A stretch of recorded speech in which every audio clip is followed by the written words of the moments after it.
A few months ago, these girls were child soldiers.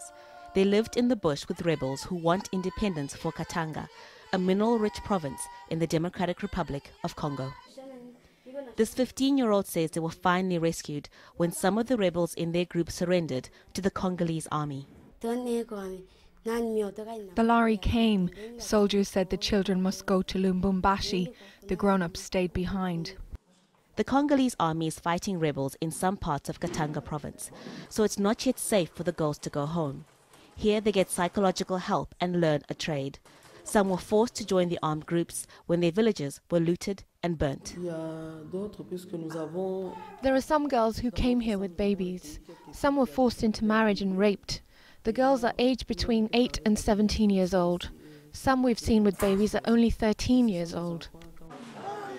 The boys stay in a different part of Lubumbashi. They also can't be reintegrated back into their communities because of growing insecurity. Others may never go home.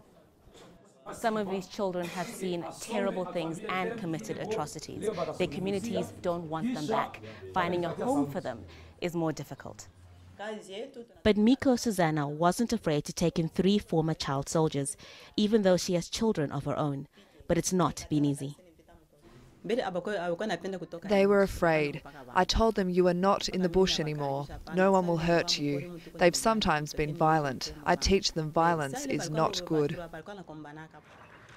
Recruitment of child soldiers is a war crime, now being prosecuted by the International Criminal Court in The Hague.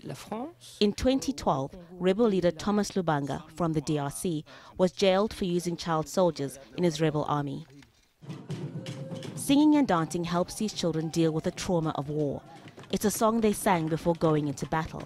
They've changed the words to, "We're going to live a new and positive life."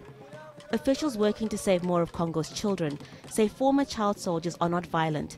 They are just victims of a conflict largely ignored by the international community. A conflict over power and control of the wealth that lies beneath Katanga. Haru, Mutasa, Al Jazeera, Lubumbashi.